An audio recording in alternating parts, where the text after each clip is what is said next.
原文：知人者智也，自知者明也。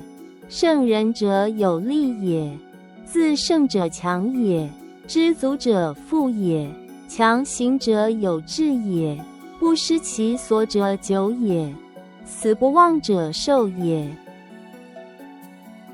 白话：知人则智，自知却明；胜人则力，胜己却强；知足则富，有志更行；能守则久，留得更永。知人者谓智者，然而世间智者终究稀少，因此能自知才是真正的明慧。能胜人者固然有力，但人外有人，天外有天，唯有自胜，才能说是真正的强。懂得知足，才能真正富有。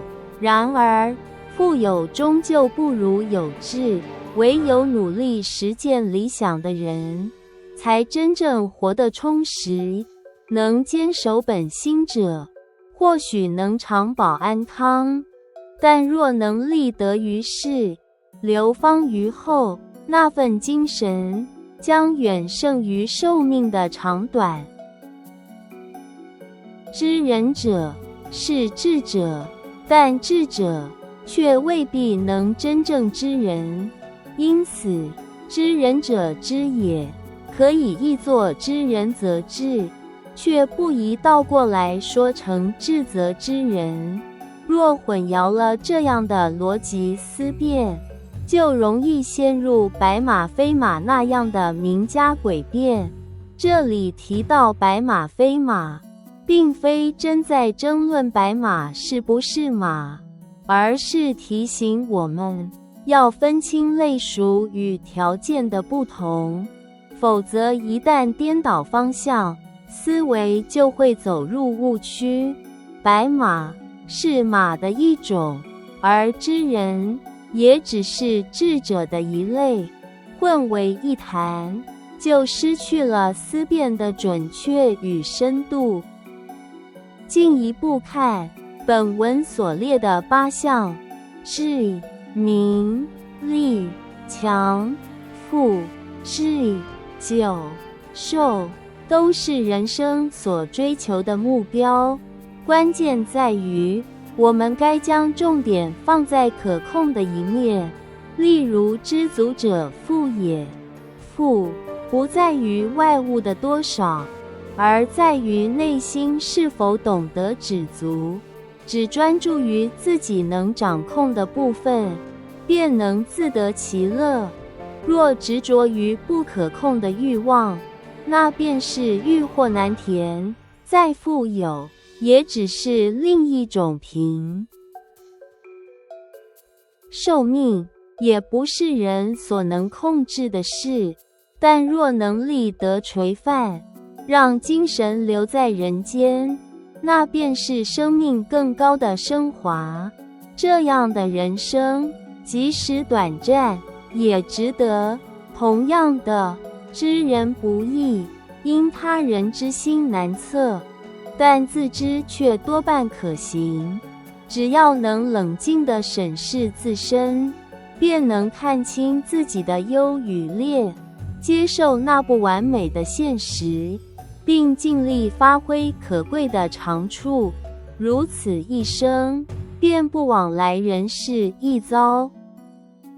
以智慧之人固然难，能自知则更好；以力量胜人固然难，能自胜则更强。无欲而知足并不容易，唯有志向相符，方能坚定如一。能守健康之道者，或可延年益寿，但若能立德垂范于世，那才是真正超越生死的长久。这样的思想极可能出自夏代哲人的智慧，他们注重可控之道，不求掌握外物，而重在安顿自身。这与古希腊的斯多葛哲学在精神上可谓异曲同工，而在文明意识的年代也能对应，约早2000年。若细加分辨，智、力、富、久，这四者皆属不可控，它们分别关联于人、事、物、命、人，如父母、朋友、上司、事，如能力、工作、名声、物，如财富、气候、世间万象；命，则关乎过去、遗传与生老病死。然而，名、强、智、寿这四者却可后天修得，以自知而明，以自胜而强，以有志而行，以有德而受，这才是下代哲学真正关注的方向，专注于可控，而止于不可控，于有限之中，见无限之道。富贵之德，向来有着极深的命运成分，并非汲汲营营追求，就必然能够获得，而且又有谁能说多富才算富呢？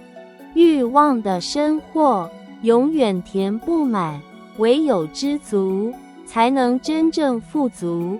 正因如此，古代的政治家主张虚其心，实其腹，目的正是让人民减少贪求，回归朴实。唯有人人知足，社会才能人人富足，这是对物质生活的疏导。富不可控，而智却可以选择。人生所求，除了物质的满足，更有理想实践与精神升华的需求，因此也需要精神生活的疏导。于是政治家又提出弱其志，强其骨。强其骨是让人们能够自立自强，各展所长，而弱其志则是将这股能力疏导至利益众生的公心方向。在尊重他人与顾及众生的前提下，人人都有实现理想、达成志向的机会。在现代世界中，我们或许能从不丹找到近似的例子，那里的物质条件虽不富足，却曾被誉为世界上最幸福的国度，其关键正是人民的知足。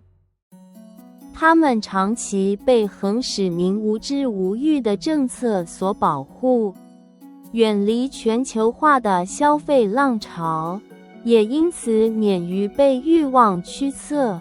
但随着工业与科技进入生活，家电、通讯、商品市场无孔不入，那份单纯的幸福也渐渐开始消逝。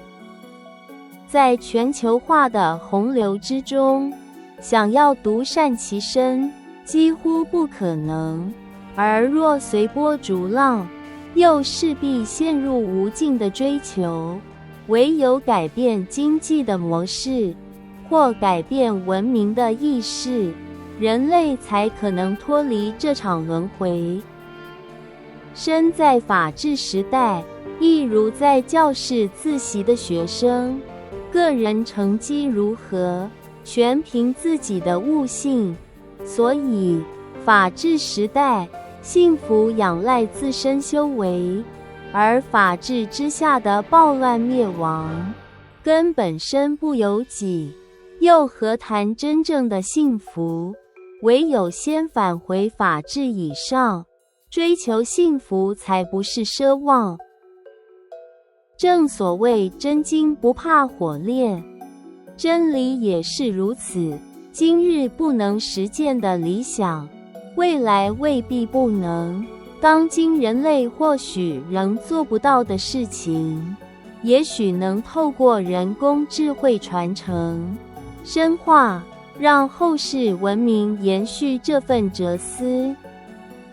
等到意识的演化趋于成熟，人人都能知足而富，人人皆能各展其志，那时的世界自然而然就会充满幸福。死不忘者寿也句中所谓的寿，并不是指生命的长久，而是精神的延续。例如佛陀与耶稣，无论其肉体寿命为何，他们的精神却活到了今日。这样的寿已不受时间的限制，只要有人记得就没有尽头。然而不失其所者久也，这里的久仍有上限。所谓不失其所，可以是任何治道的维系，无论治身甚至治天下，能做到不失其所，就能长保安康，长治久安。从文明的角度看，华夏历史之长久也在于不失其所。除了周至汉武时期曾妄自尊大、画地为牢之外，更早的商、夏乃至伏羲之时，皆是开放而交流的中华或华夏文明。相传伏羲氏约在8000年前，将文明的种子播撒于世界各地，而神农氏也与天下诸邦共享农业与医药之知识。因此，在远古的岁月里，世界各地的文明，其发展进程其实相差无几，直到那场大洪水的降临。大禹治水成功，使东方世界安定昌盛，人口繁茂，而西方却因灾后人口锐减，文明倒退，文明意识遂拉开距离。因此，东方文明很早就已成熟，而西方则迟了近2000年才重现光华。也正因如此，夏朝中期的黄老思想与佛陀的智慧遥相呼应，夏朝后期的黄老思想又与西方哲学不谋而合。这跨时空的相似智慧，并不是靠直接或间接的思想传承，而是文明意识自然形成的结果趋势。当思想成熟到某一个阶段，真理便会自然而然显现，或是英雄所见略同，或因潜移默化影响，最终在不同的时空里绽放出相似的智慧之光。